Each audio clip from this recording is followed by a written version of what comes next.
Alors salut à tous et à toutes.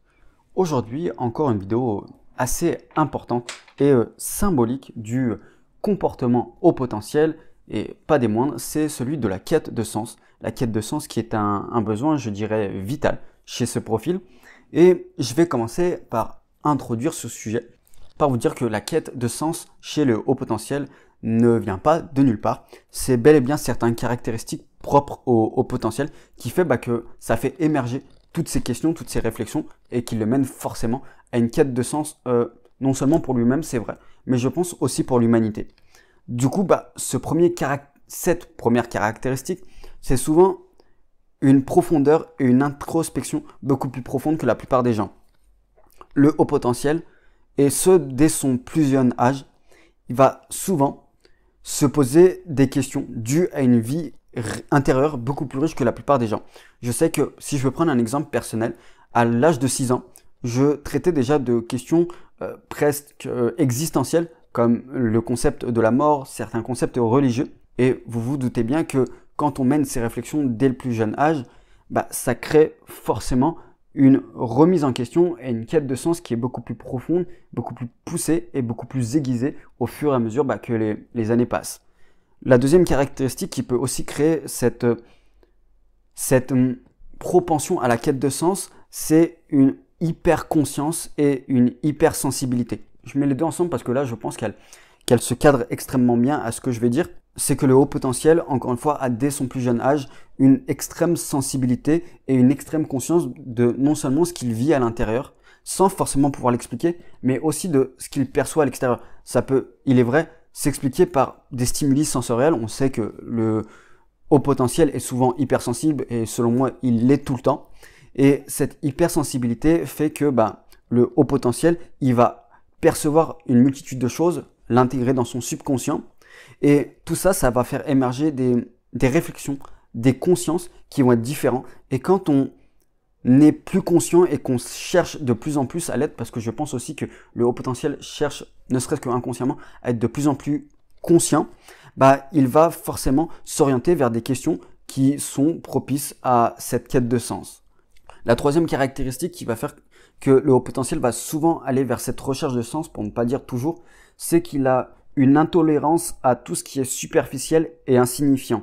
Quand vous êtes intolérant à la superficialité et à tout ce qui est insignifiant, à tout ce qui est, je pourrais même le dire, manque de profondeur, vous allez chercher à faire en sorte que cette superficialité, cette insignifiance ait plus de relief. Pour donner un exemple, souvent le haut potentiel va être presque allergique à tout ce qui est le small talk, les discussions banales qu'on peut avoir dans un café.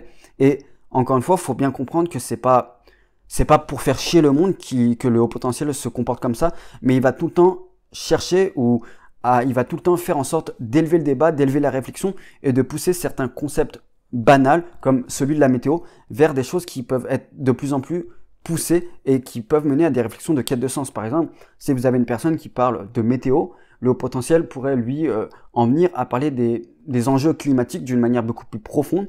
Et le fait de parler d'enjeux climatiques, par exemple, pourrait avoir forcément des effets sur sa propension à réfléchir à une quête de sens de l'humanité, où va l'humanité, où va ce dérèglement climatique, qu'est-ce que ça va amener dans notre vie. Et tout ça, ça amène une quête de sens très globale.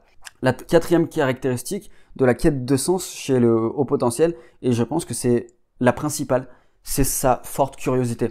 Le haut potentiel est par nature extrêmement curieux et peu importe le domaine.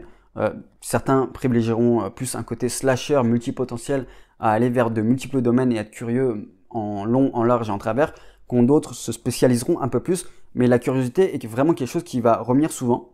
Et qui dit curiosité dit se poser des questions. Et qui dit se poser des questions dit forcément être amené à se poser des questions qui vont être plus profondes, à creuser certaines thématiques et notamment nous amener à une quête de sens beaucoup plus profonde, comme je le disais encore de nous-mêmes, du monde ou d'un sujet en particulier.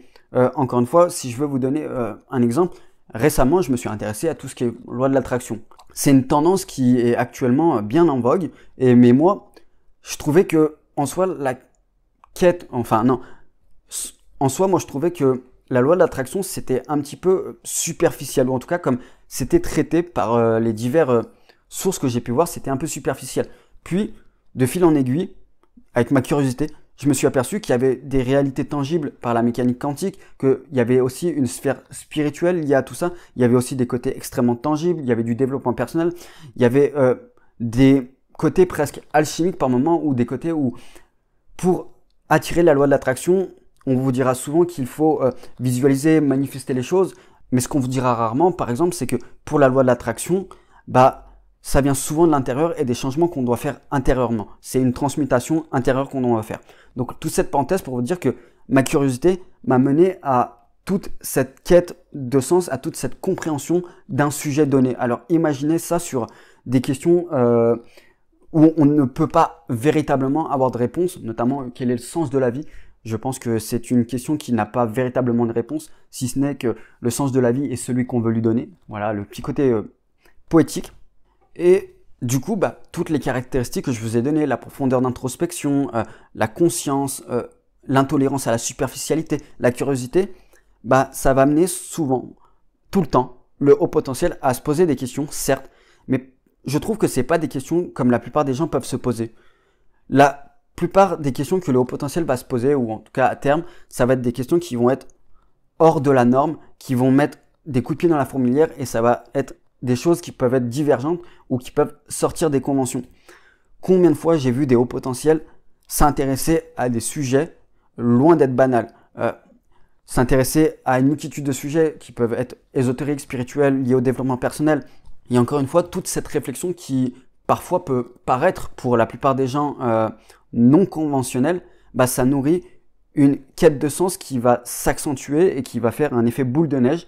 Encore une fois, si je veux donner un exemple, je le disais, moi, la mort est un sujet que j'ai en estime depuis que j'ai 6 ans. Vous imaginez bien que, premièrement, c'est pas un sujet qui est facilement abordable et qui peut paraître conventionnel. Pourtant, on est tous concernés par ça. Mais à force de le traiter, j'ai réussi à avoir des optiques différentes par rapport à certaines thématiques. J'en parlerai peut-être un jour, mais je suis convaincu, moi, que la mort est un moteur de vie et que la plupart des gens qui ont une vie misérable, c'est parce qu'ils ont peur de vivre et non pas parce qu'ils ont peur de mourir. Je traiterai ça un jour si ça vous intéresse, mais c'est pour vous dire à quel point ces réflexions, ces curiosités sur des thématiques extrêmement diverses et variées, elles peuvent amener à des réflexions, à des quêtes de sens qui peuvent paraître perché pour beaucoup de gens. Il y a autre chose que je voulais souligner, cette fois-ci, c'est pas dans les caractéristiques, mais c'est que souvent la quête de sens chez les hauts potentiels, au minima au tout début, et quand je parle au tout début, ça peut durer des dizaines d'années, c'est je pense au niveau de l'adolescence et au début de l'âge adulte, c'est une quête qui va se faire très souvent solitaire parce que le haut potentiel déjà a besoin d'apprendre à se comprendre, à se connaître, et ça je pense que c'est un cheminement qui peut se faire en partie seul. Mais aussi et surtout parce qu'il n'a pas encore ou pas souvent eu à voir des gens comme lui. Je tiens à le signaler que officiellement, les hauts potentiels représentent que 2 à 3% de la population, ce qui fait qu'on peut parfois avoir un manque de reconnaissance. Et toutes ces questions, toutes ces thématiques, toute cette quête de sens, c'est très difficile d'aborder ça avec les gens et surtout avec des gens qui ne comprennent pas et qui n'ont pas cette même soif de sens et de compréhension des choses. Donc, au début, le haut potentiel, je pense qu'il va devoir se construire sa quête de sens d'une manière solitaire. Mais plus les années passent, plus il va apprendre à se comprendre, aussi à comprendre l'humain, parce que comprendre l'humain, que ce soit par la psychologie, les neurosciences, la spiritualité, c'est une quête de sens en soi, et c'est une quête de sens que j'ai eu à vivre, et de mes aperçus, de mes observations, de mes écoutes, c'est aussi une quête de sens qu'ont beaucoup de hauts potentiels, parce que leur vécu font que on a besoin de comprendre l'humain, de se comprendre nous. Du coup, une fois que le haut potentiel a commencé à comprendre un peu ces choses, il va, s'il a fait le parcours, s'il est aussi tombé sur les bonnes personnes, il va commencer à aller vers une quête de sens, mais plus extra-personnelle, à aller vers les gens, à essayer de sociabiliser. La quête de sens aussi, pour moi, peut être de l'ordre de la sociabilisation et de notre décalage, comprendre pourquoi on est décalé, comprendre si on est des extraterrestres, comprendre quelle est notre place dans ce monde. Tout ça, c'est des quêtes de sens qu'a le haut potentiel, et elles sont beaucoup plus nombreuses que celles-ci. Ça va se faire petit à petit en fonction de la sociabilisation qu'on va pouvoir avoir. Maintenant, j'ai bien conscience pour y être passé moi-même que toutes ces quêtes de sens, toutes ces réflexions, ces sur-réflexions, elles peuvent paraître comme un fardeau pour beaucoup de hauts potentiels, elles peuvent paraître comme une malédiction. J'ai eu à le vivre et je me suis exactement dit ce que je vous dis actuellement. Mais comprenez bien que la quête de sens que vous avez dans votre vie, c'est l'une des meilleures choses et j'irais même plus loin, ça c'est une théorie extrêmement personnelle, à prendre ou non. Je pense qu'un haut potentiel qui n'est pas dans une quête de sens ou qui n'a pas trouvé le sens à sa vie est un haut potentiel dont il faut se méfier. Pas se méfier en termes il est méchant, non. C'est plus se méfier en termes est-ce qu'il va bien dans sa tête, est-ce qu'il est heureux, est-ce qu'il est épanoui.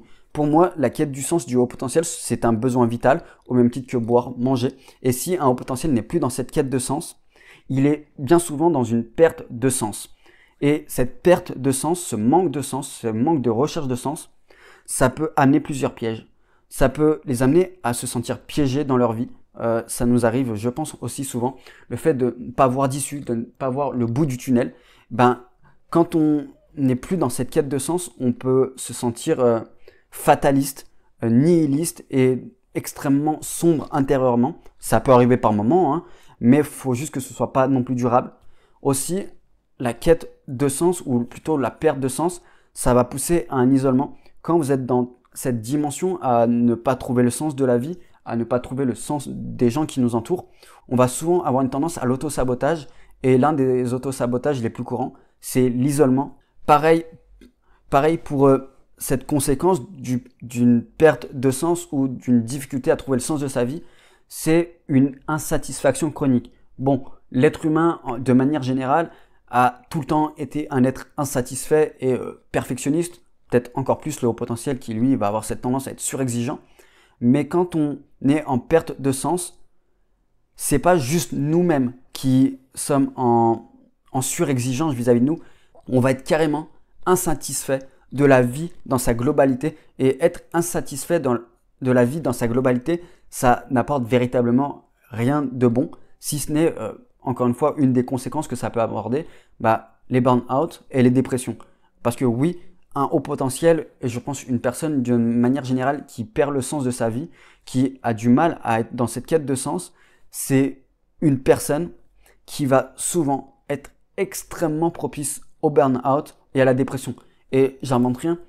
Si vous avez eu l'opportunité de lire des témoignages ou de fréquenter des gens avec un burn-out et une dépression, et je dis bien opportunité parce que je pense que c'est une leçon de sagesse que de rencontrer ces gens, on s'aperçoit souvent que l'une des caractéristiques communes, c'est qu'ils ont perdu le sens de leur vie, ou justement, ils se sont mis à rechercher le sens de leur vie et ils se sont aperçus que toute leur vie n'avait pas de sens.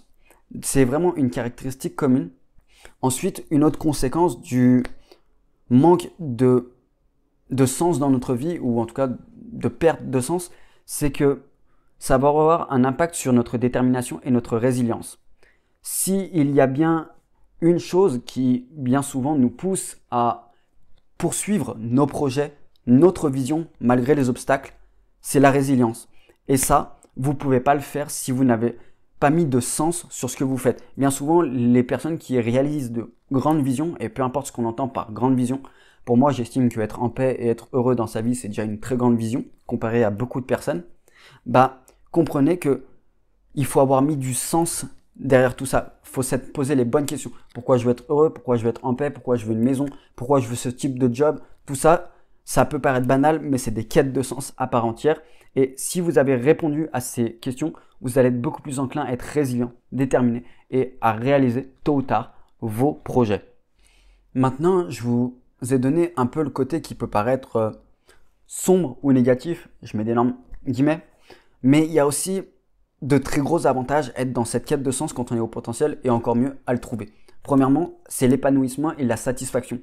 Un haut potentiel qui a trouvé le sens de sa vie, je ne parle même pas du sens de la vie, mais de sa vie, c'est un haut potentiel qui va être fortement épanoui, qui va être stimulé. En fait, juste le fait des fois d'être dans cette recherche de sens, ça peut paraître lourd, mais croyez-le ou non, c'est quelque chose qui vous épanouit, ne serait-ce qu'inconsciemment, ne serait-ce que mentalement ou émotionnellement, parce que se poser des questions, c'est une nourriture pour nous.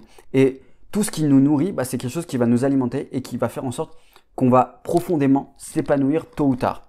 Pareil pour l'estime de soi ou la confiance en soi. Un haut potentiel qui a trouvé le sens de sa vie, c'est un haut potentiel qui, bien souvent, va être plus enclin à avoir une meilleure estime de soi et une meilleure confiance en soi.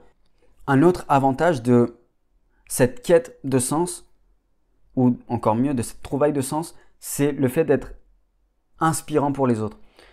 Il est vrai que pour beaucoup de gens, cette propension que nous avons à se poser des questions, à être tout le temps dans cette recherche beaucoup plus profonde que la plupart des gens, je vais le dire comme je le pense, et excusez-moi de la vulgarité, mais ça peut casser les couilles à beaucoup de gens et à beaucoup de systèmes et à cette société. C'est une réalité, je ne vais pas le cacher, je ne vais pas le mentir ici. Maintenant, il faut comprendre que si vous êtes réellement dans cette quête de sens avec des bons environnements, avec des bonnes personnes, bah, ça va avoir l'effet inverse et vous allez être inspirant pour ces gens. Vous imaginez pas à quel point les gens ont véritablement besoin de personnes qui se posent des questions profondes, qui vont mettre en évidence certains questionnements vis-à-vis des normes, vis-à-vis des conventions, vis-à-vis de sujets beaucoup plus métaphysiques. Les gens ont besoin de sagesse, les gens ont besoin de guides plus qu'on ne le pense, les gens ont besoin de leaders. Et donc, s'engager dans cette voie-là, de cette recherche inestimable de sens, c'est véritablement quelque chose qui peut avoir un impact inspirant pour les autres. Aussi, être dans cet engagement, dans cette recherche de sens, et encore mieux le trouver, encore une fois, ça va provoquer un alignement de nous-mêmes vis-à-vis de tout ce qu'on fait dans notre vie. Et l'une des rares choses que l'on dit quand on est aligné avec soi et avec la vie, c'est qu'on va devenir beaucoup plus attractif. Des choses vont nous arriver naturellement, sans qu'on ait à faire d'efforts, voire même presque pas d'efforts, ou en tout cas, on n'aura plus l'impression que c'est des efforts, vu qu'on est aligné, vu que tout nous sourit. On va attirer les bonnes personnes, on va attirer les bonnes opportunités, on va attirer les bons projets, on va attirer les bonnes humeurs, etc., etc. Ensuite, et pour finir sur l'un des plus gros avantages de cette quête de sens, et c'est celui du fait que ça peut nous mener à changer le monde et à contribuer à ce monde. Quand on se pose toutes ces questions, quand on remet en question tout ça avec cette curiosité, avec cette intolérance à tout ce qui est insignifiant, à tout ce qui est superficiel, avec cette capacité de conscience, de sensibilité, d'introspection, c'est des qualités, des caractéristiques, des talents, des dons qui ont véritablement la capacité de changer déjà notre monde intérieur, notre vie intérieure, mais aussi de changer le monde dans sa globalité. Un haut potentiel qui s'épanouit véritablement dans cette quête-là, dans ce besoin vital, est un haut potentiel qui est amené à changer le monde et à contribuer à celui-ci, s'il le souhaite, s'il a une grande vision, s'il a une grande mission. Donc, je pense qu'on ne peut pas changer le monde, qu'on ne peut pas véritablement contribuer au monde si il n'y a pas un minimum de sens ou de recherche de sens derrière tout ça. Maintenant, j'ai aussi un petit bonus pour vous, c'est quelques solutions à commencer à peut-être mettre en place, à envisager ou juste à réfléchir pour être continuellement dans cette quête de sens et je vous le souhaite un jour de trouver le sens profond de votre vie parce que ça a véritablement pas de prix. Premièrement, c'est de se comprendre. Je vous assure que la première quête de sens que vous devez résoudre, c'est la compréhension de vous-même et de votre profil. C'est un peu comme cette maxime de Marc Aurèle, je crois. Je ne suis pas sûr et je m'excuse si c'est pas ça, mais c'est connais-toi toi-même.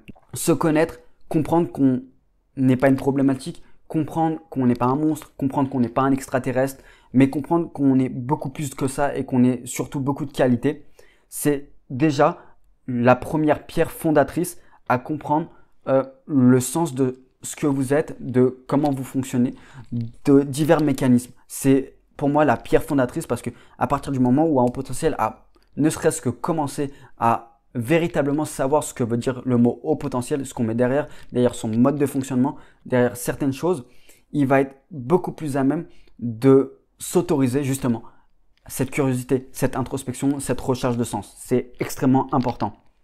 Deuxièmement, si vous le pouvez, si vous le souhaitez, engagez-vous vers des voies créatives ou des voies d'innovation.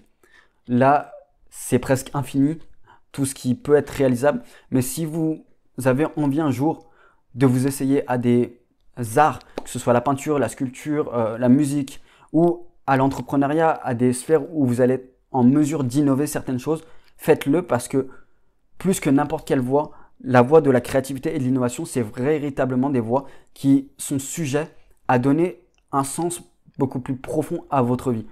J'ai toujours notamment été admiratif de voir à quel point les artistes, les grands créateurs de ce monde, les visionnaires, les grands entrepreneurs, ils avaient trouvé le sens de leur vie à travers toute cette structure qu'ils avaient créée. Et sans transition, une autre façon de remplir cette quête de sens, c'est de ne jamais cesser de vous éduquer. Ayez tout le temps une éducation continue sur les sujets qui vous passionnent, sur des sujets qui vous passionnent moins, sur des sujets qui peuvent être banals, sur des sujets qui peuvent être beaucoup plus divergents. Bref, éduquez-vous à amener ce tas d'informations à votre perception, à votre personnalité. Posez-vous des questions sur ces sujets, mettez-les en relation, au contraire, opposez-les. C'est véritablement quelque chose qui va vous amener à enrichir votre richesse intérieure, et enrichir votre richesse intérieure, c'est quelque chose qui va vous permettre d'avoir une vie beaucoup plus riche, beaucoup plus épanouissante, mais aussi d'inspirer les gens qui vous entourent. Ensuite, c'est expérimenter, mais pas n'importe comment. Expérimenter par l'action. Je vais parler là aussi de moi, et je sais que c'est une récurrente au potentiel. On a souvent tendance à vivre dans notre monde, que ce soit notre monde spirituel, émotionnel ou mental, parce que c'est facile, c'est agréable, c'est nourrissant, et je vous le dirai jamais assez, je le comprends, et parfois ça peut être une sensation qui est presque jouissive et orgasmique que de jouer avec ce que nous sommes, une fois qu'on a appris à se comprendre.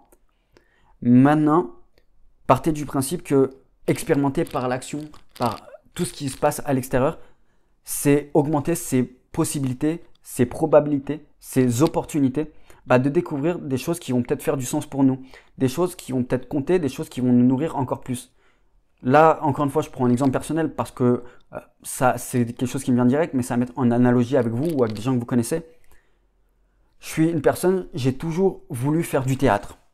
Ou en tout cas, depuis quelques années, j'ai voulu faire du théâtre. Mais je me suis jamais autorisé à ça. À la place, je lisais des livres sur la parole, la prise de parole en public. Ok. Puis, en réalité, un jour, j'ai sauté le pas. Puis, je regrette aucunement ça, d'avoir expérimenté ce théâtre que je fais actuellement, parce que c'est l'une des plus belles expériences que j'ai fait. J'ai rencontré parmi les plus belles personnes de toute ma vie, je pèse mes mots. Donc, expérimentez des trucs, allez à l'extérieur, faites des choses qui vous font plaisir, même s'il n'y a personne pour vous accompagner, même si les autres en disent quelque chose. Encore une fois, excusez-moi de mon langage, mais faut que vous en ayez rien à foutre et que vous expérimentez le maximum possible pour vous poser des questions et pour trouver du sens à votre vie ou à la vie dans l'idéal. Ensuite, celui-là, je sais aussi qu'il n'est pas facile, c'est ayez, si possible, des échanges profonds et encore plus avec des personnes qui ont le même profil que vous, souvent au potentiel. Il existe des forums, il existe des applications où vous pouvez faire des sorties entre au potentiel, tout ça. N'hésitez pas, c'est véritablement une aubaine pour vous, pour apprendre à vous connaître un peu mieux, pour voir les différents types de fonctionnement, pour créer un lien social. Le lien social peut être une quête de sens, comme je le disais, donc ne vous en privez pas. C'est quelque chose qui est extrêmement important parce que vous avez le même type de fonctionnement intellectuel, cérébral. Vous avez cette tendance à aller en profondeur dans certaines thématiques, dans certaines réflexions, et ça peut que nourrir cette recherche de sens. Et une autre astuce que je peux vous donner, c'est celui d'engager, si vous le pouvez, un thérapeute, un coach, un psychologue, idéalement spécialisé dans le type de profil au potentiel. Ces personnes sont formées à non seulement connaître votre potentiel, à adapter des stratégies pour vous aider à développer tout votre potentiel et idéalement à trouver le sens de votre vie. Pour moi, un coaching ou une thérapie, c'est bien plus qu'une thérapie ou un coaching, c'est une aventure, et c'est une aventure qui va bien souvent nous pousser ou à mettre encore plus de sens sur notre vie, sur ce qu'on vit, sur nos émotions, sur l'existence, bref, peu importe. Et dernier truc, ça c'est un truc qui est vraiment accessible à la plupart d'entre vous. Si vous ne le faites pas déjà, faites du journaling. Prenez 5-10 minutes par jour, faites un rendez-vous avec vous-même ou sur un carnet où vous allez noter vos questions existentielles, vous allez noter les questions que vous avez sur vous et répondez-y ou essayez d'y répondre. Mettez-vous dans le rôle d'un philosophe, d'un Marc Aurèle et avec ce journaling, écrivez ce qui vous vient à l'esprit émotionnellement, intellectuellement, spirituellement. C'est véritablement quelque chose qui va vous nourrir et de temps en temps, regardez un petit peu en arrière et vous allez voir que toutes ces réflexions qui, a priori, n'avaient peut-être pas de sens, bah, peut-être que certaines semaines après, mois après ou des années après, si vous gardez vos carnets, je vous invite à le faire, bah, elles avaient plus de sens que vous ne le pensiez. Et quand bien même elles n'avaient peut-être pas de sens, vous allez vous apercevoir que la réflexion que vous meniez il y a quelques semaines, mois, années, bah, aujourd'hui, elle a beaucoup plus de sens ou elle a un sens différent. Et ça, encore une fois, ça va stimuler votre recherche de sens et toute cette quête-là. Donc, cette vidéo a été assez longue et je pense qu'elle aurait pu l'être encore beaucoup plus. Donc, peut-être que je ferai d'autres sous-thématiques liées à ça. Je vous invite à mettre le like, l'abonnement, le commentaire. Vous connaissez la chanson, encore une fois, faites-vous confiance. Il y a dans la barre de description un guide pour vous aider à vous comprendre, à commencer à vous comprendre, à commencer à développer un état d'esprit propice à votre épanouissement, à l'épanouissement que vous méritez. Je ne vous cache pas que j'en suis très fier et je pense qu'il peut véritablement vous servir. Donc n'hésitez pas, servez-vous-en. Et puis je vous dis à très bientôt pour une prochaine vidéo. Prenez soin de votre quête de sens.